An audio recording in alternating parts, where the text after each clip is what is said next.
అందరికీ నమస్తే. Welcome to my channel V for vocabulary in Telugu. నేను మీకు ప్రీవియస్ వీడియోలో ఇచ్చినటువంటి ఛాలెంజ్ వచ్చేసరికి హౌఎవర్ అనేది మనం ఫ్రీక్వెంట్గా వింటూ ఉండేవాడే. అట్ ద సేమ్ టైమ్ ఇది చాలా ఇంపార్టెంట్ అనమాట మన కనెక్టింగ్ వర్డ్స్లో. సో దీని మీనింగ్ ఎగ్జాంపుల్స్ ఇప్పుడు చూద్దాం. హౌఎవర్ అంటే అయితే కానీ, అయితే అని అర్థం అనమాట. అంటే to show contrast when the second statement is different to the opposite to the first one. అంటే మనం ఏదైనా సరే ఒక పాజిటివ్ చెప్తున్నాము, దానికి ఆపోజిట్గా ఇంకోటి కూడా కలిపి చెప్పాల్సిన సందర్భంలో మనం అయితే కానీ, హౌఎవర్ అని యూజ్ చేసి సెంటెన్స్ ఫామ్ చేస్తామన్నమాట. సో మనం దీన్ని ఎగ్జాంపుల్ ద్వారా ఇప్పుడు ఈ ఎగ్జాంపుల్ చూస్తే మనకి ఇంకా క్లారిటీ వచ్చింది ఎలా యూజ్ చేయాలి అనేది. So she is busy however, అయినా కానీ షీ హెల్ప్డ్ మీ అంటే ఆమె బిజీగా ఉంది, అయినా కూడా ఆమె నాకు సహాయం చేసింది అని అర్థం అనమాట. సో దీన్ని ఇంకొక ఎగ్జాంపుల్ చూద్దాం. He is very rich however he is not proud. అంటే అతను ధనవంతుడే కానీ అతనికి గర్వం లేదు. నాట్ ప్రౌడ్, గర్వం అనేది పొగరు బలుపు అనేది లేదు. అంతా ఉన్నా కానీ అంటూ ఉంటాం కదా మనం జనరల్గా, మన పెద్దవాళ్ళు కానీ మన డైలీ కాన్వర్జేషన్స్లో అతను చాలా డౌన్ టు ఎర్త్, తనకు అంత ఉన్నా కానీ నేను ఉంది అనే బలుపు లేదు అంటూ ఉంటాం కదా. అలాంటి సందర్భాల్లో మనం హౌఎవర్ అనేది ఎక్కువ వాడుతూ ఉంటాం. సో అర్థమైంది అనుకుంటున్నాను. Coming to the today's topic advanced vocabulary. First word వచ్చేసరికి ఎక్యూజ్డ్. ఎక్యూజ్డ్ అనేది మనం జనరల్గా వింటూనే ఉంటాం. ఎక్యూజ్డ్ అంటే ఏంటి? ఈడీ వచ్చింది అంటే ఆల్రెడీ నిందించబడిన వారు. ఎక్యూజ్ వన్ అంటాము అంటే దోషి అనే అర్థం అనమాట.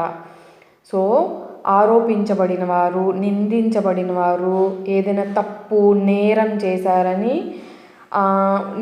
చేశారని చెప్తాం కదా. సో వాళ్ళని ఎక్యూజ్డ్ వన్ అంటామన్నమాట. సో అర్థమైంది కదా. దీన్ని మనం బ్లేమ్డ్, ప్రాసిక్యూటెడ్, సూయిడ్, క్రిమినేటెడ్ అని చెప్పాల్సిన సందర్భంలో అడ్వాన్స్డ్ లెవెల్లో ఎక్యూజ్డ్ అని వాడతామన్నమాట. సో మనం దీన్ని ఎలా పలకాలి? చంకు మెదడులో చంక్స్ అంటే ఏంటి? ముక్కలు. అంటే వాటిని మనం సిలబల్స్ అంటామన్నమాట. ఎంత కష్టమైన పదాన్నైనా విడదీసి పలకడానికి ఇదొక మెథడ్ ఇంగ్లీష్లో. సో మనం చంకు మెదడులో దీన్ని ఎక్యూజ్డ్ అని విడదీసి పలకడం ద్వారా ఈజీగా ప్రొనౌన్స్ చేస్తామన్నమాట.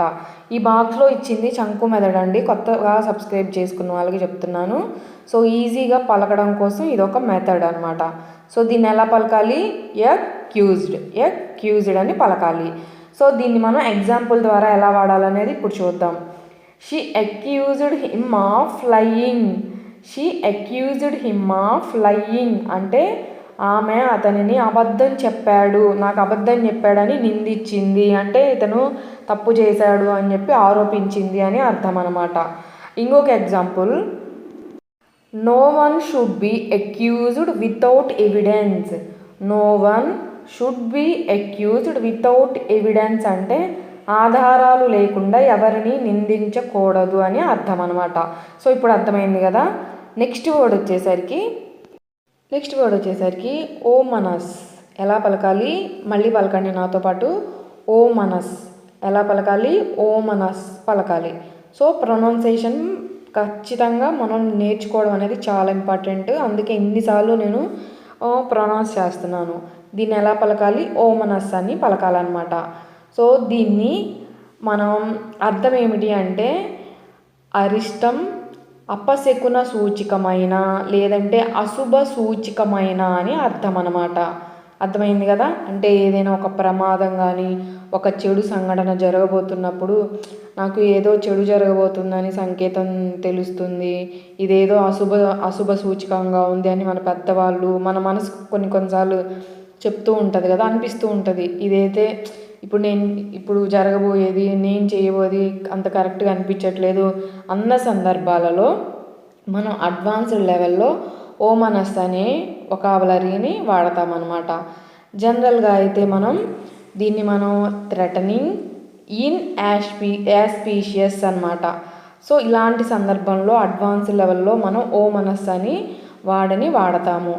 దీన్ని మనం చంకు మెదడులో ఎలా పలకాలి? ఓమనస్, ఓమనస్, ఓమనస్ అని పలకాలి, గుర్తుపెట్టుకోండి. దీనికి ఎన్ని సిలబల్స్ ఉన్నాయి? 3 సిలబల్స్ ఉన్నాయి. సో దీన్ని మనం ఎగ్జాంపుల్ ద్వారా చూద్దాం. His words had an ominous tone. His words had an ominous tone అంటే అతని మాటల్లో ఒక అశుభ సూచకమైన స్వరం ఉంది, అంటే అతని మాటలు అంత మంచిగా అనిపించట్లేదు, ఏదో చెడు జరగబోతుందని అర్థమవుతుంది అన్న సందర్భాల్లో వాడతామన్నమాట. ఇంకొక ఎగ్జాంపుల్ చూద్దాం. The sudden wind felt ఓమనస్.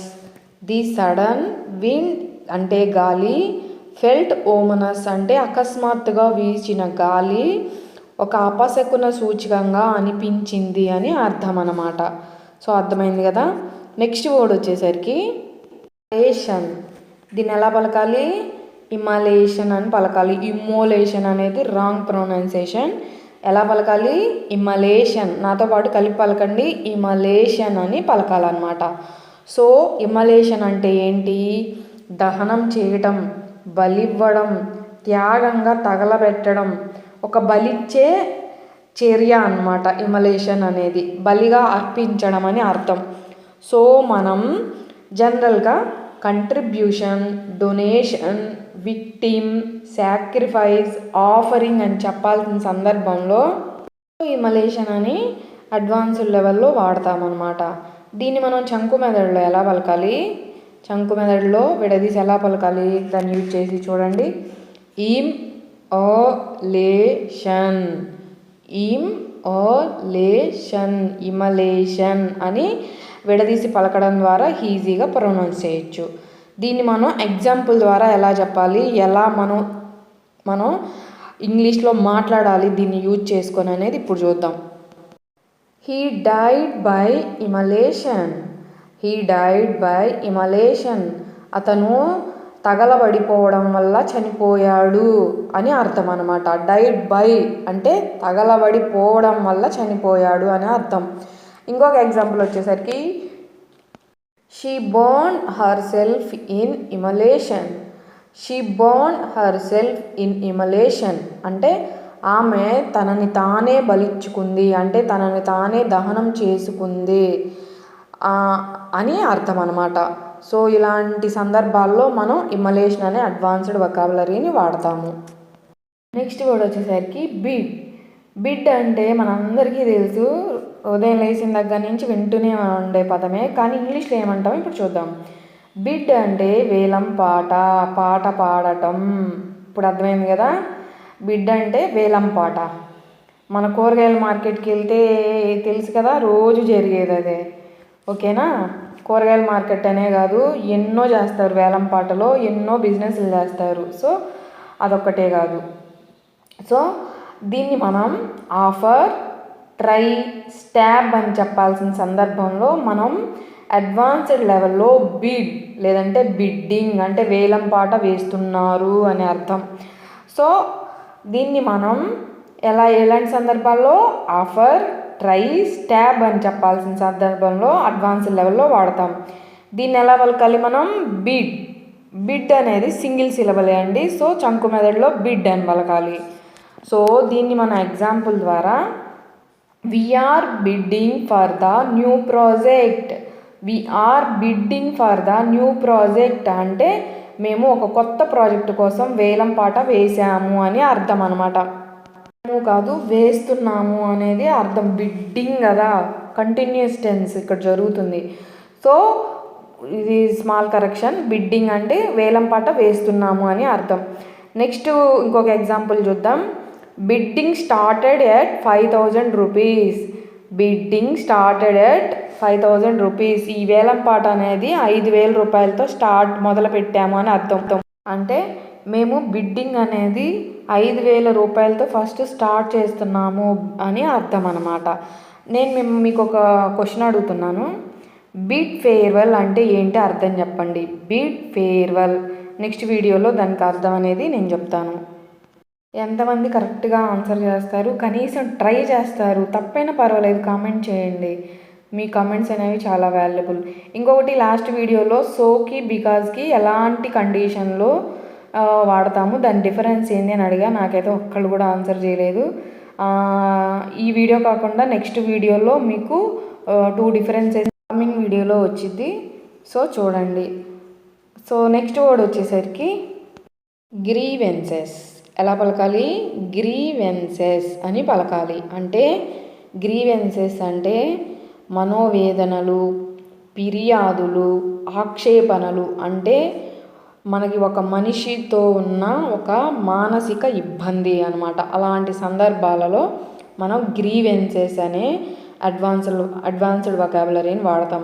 అదే జనరల్గా అయితే మనం ఇన్జస్టిస్, రాంగ్, ఆఫెన్స్, ఈవిల్ అని చెప్పాల్సిన సందర్భంలో మనం అడ్వాన్స్డ్ లెవెల్లో గ్రీవెన్సెస్ అని అడ్వాన్స్డ్ వాడిని వాడతామన్నమాట.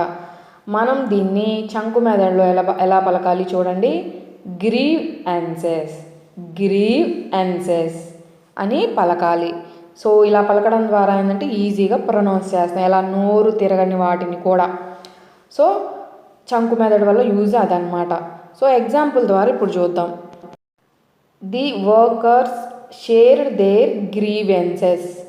గ్రీవెన్సెస్ గుర్తుపెట్టుకోండి. గ్రీవెన్సెస్ అనేది రాంగ్ ప్రొనౌన్సియేషను.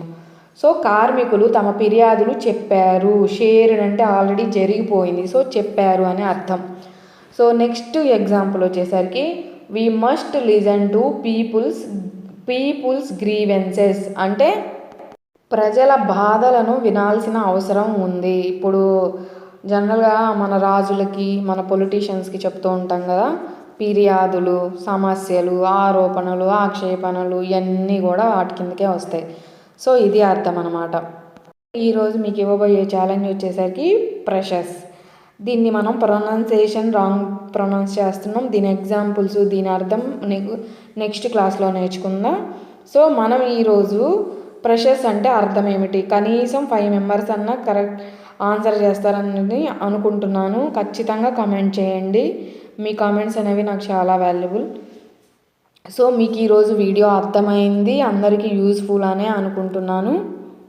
మీకు కనుక మన వీడియో నచ్చినట్లయితే లైక్ చేయండి. ఎవరికైనా యూస్ఫుల్ ఉంది అంటే కనుక తప్పకుండా మర్చిపోకుండా షేర్ చేయండి. మీరు కనుక ఇప్పుడే కొత్తగా చూస్తున్న వాళ్ళైతే మీకు నచ్చినట్లయితే సబ్స్క్రైబ్ చేసుకోండి. మీ సపోర్ట్ ఇలాగే ఉండాలని కోరుకుంటున్నాను. Thanks for watching my video. Thanks for the very great support.